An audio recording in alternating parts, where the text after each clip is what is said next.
Welcome back to our channel. So, mega little star పేర్ల అర్థాలు వెతకడంలో సోషల్ మీడియాలో చాలా బిజీ అయిపోయారు మెగా ఫ్యాన్స్.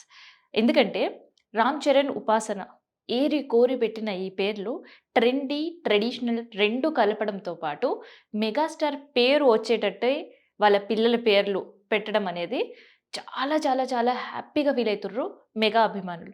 ఇంతకీ వాళ్ళు పెట్టిన పేర్లేంది? వాటి అర్థం ఏంటి అనేది తెలుసుకుందాం.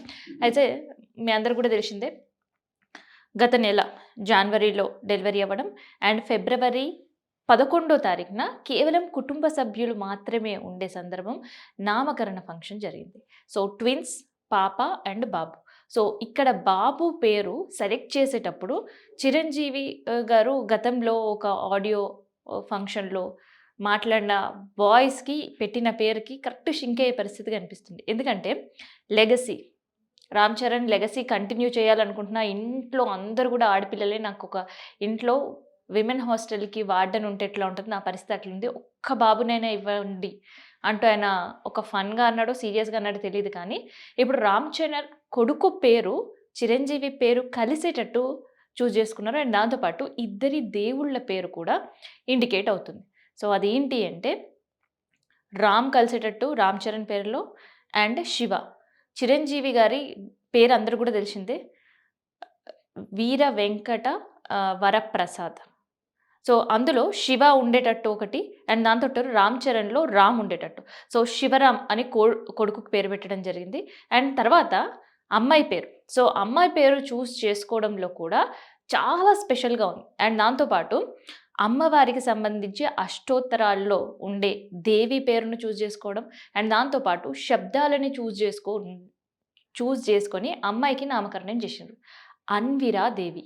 అన్ అనంతమని అండ్ వీర ఆంజనేయ స్వామితో పాటు ధైర్యమని అండ్ దేవి అమ్మవారి పేరు ఇండికేట్ అయ్యేటట్లు ఉండాలని. సో, ఇట్లా చాలా చాలా ఆలోచించి, చర్చించి అండ్ నాన్న పేరు తన పేరు వచ్చేటట్టు అండ్ ఇద్దరి దేవుళ్ళ పేరు వచ్చేటట్టు కొడుకు పేరు అండ్ అమ్మాయి పేరు అమ్మవారి స్వరూపంగా ఉండేటట్టు అండ్ ఆడపిల్ల అంటే అందరూ కూడా తెలిసిందే, ఒక అమ్మవారి స్వరూపంగా కూడా భావిస్తుంటారు. సో, అట్లా ఆమె వీరం గావచ్చు, తేజం గావచ్చు, అమ్మవారి కృప అమ్మాయి పైన ఉండేటట్టు అండ్ ధైర్యంగా ఉండాలి అని అమ్మాయిలు అని ఇండికేషన్ ఇస్తూ 'రామ్ చరణ్' చూజ్ చేసుకున్న పేరు అర్థాలే ఇవన్నమాట. సో, ఇప్పుడు సోషల్ మీడియాలో ఈ పేర్లు చాలా ట్రెండింగ్ అయితున్నాయి అండ్ మెగా ఫ్యాన్స్ కూడా 'రామ్ చరణ్', 'ఉపాసన' అఫీషియల్‌గా పిల్లల పేర్లు అనౌన్స్ చేయడంతో మెగా అభిమానుల సంతోషానికి అవధుల్లేవు. సో, ఇంకా ఫ్యాన్స్‌కి వాళ్ళ పేర్ల గురించి కూడా ఆలోచించేస్తారా? అండ్ దానికి ఇంత సంతోషపడిపోతారా? ఇంత సంబరంగా ఉంటారా? అంటే యెస్, ఉంటారు. ఎందుకంటే అభిమానం వాళ్ళ పైన అలాంటిది. హ్మ్. ఇక్కడ హాస్పిటల్ దగ్గర గూడా మనం జూసాం. సో, అది హాస్పిటల్ ప్రెమిసెస్ అని కూడా మర్చిపోయి అక్కడ డప్పు, డోలుతో వాళ్ళు సంబరాలు జరుపుకోవడం గావచ్చు, క్రాకర్స్ కాలవడం గావచ్చు. సో, కొంత నెగటివిటీ వచ్చినప్పటికీ వాళ్ళ అభిమానాన్ని అలా చాటుకున్న పరిస్థితి కనిపిస్తుంది. సో, అందుకనే పిల్లల పేర్లు కూడా వాళ్ళ సొంతింట్లో పిల్లలు పుడితే, లేదంటే వాళ్ళ రిలేటివ్స్‌కో పిల్లలు పుడితే వాళ్ళ నామకరణం పేర్లకు సంబంధించి ఎంత ఆతృతగా ఎదురు జూస్తారో, ఆ పేర్లు విన్న తర్వాత ఎంత సంతోషిస్తారో, సేమ్ అలాంటి క్రేజ్, అలాంటి సంతోషమే ఇప్పుడు మెగా అభిమానుల్లో కూడా కనిపిస్తుంది.